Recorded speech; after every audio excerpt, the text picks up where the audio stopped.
નમસ્કાર મિત્રો, હું છું ડૉક્ટર દીપેશ સોરઠિયા, વંધત્વ અને ટેસ્ટ ટ્યુબ બેબી નિષ્ણાત. આજે આપણે વાત કરીશું આઈવીએફ નિષ્ફળ થવાના કારણો.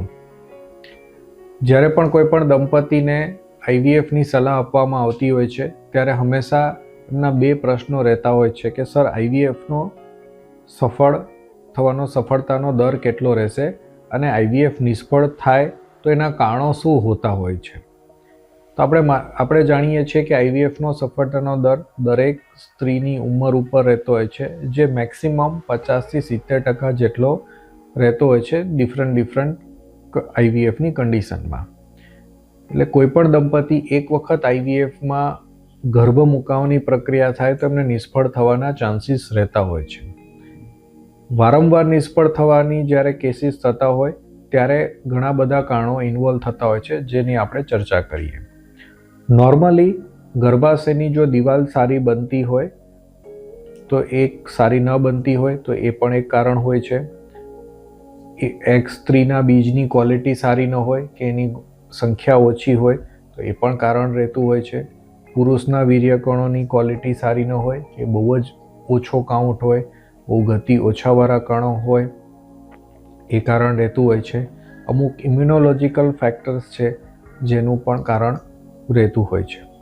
આવા બધા જ કારણોમાં જો પહેલું આઈવીએફ નિષ્ફળ થાય તો કંઈ ચિંતા કરવાની જરૂર નથી હોતી. આવા બધા જ કેસીસમાં બીજું આઈવીએફનો પ્રયત્ન સફળ થવાની પૂરેપૂરી શક્યતા રહેતી હોય છે. જો કોઈ દંપતીમાં વારંવાર આઈવીએફ ફેલ થતું હોય, એટલે કે નોર્મલી 3 વખત ગર્ભ મૂકવાની પ્રોસેસ કરવામાં આવે અને આઈવીએફ ફેલ થતું હોય તો એને રિકરન્ટ ઇમ્પ્લાન્ટેશન ફેલર કહેવામાં આવતું હોય છે. આવા કેસીસમાં એક સિસ્ટેમિક એપ્રોચ કરી એડવાન્સ ફર્ટિલિટી સેન્ટરની મુલાકાત લઈ અને જે પણ જરૂરી રિપોર્ટ્સ હોય એ આપણે કરી શકાતા હોય છે.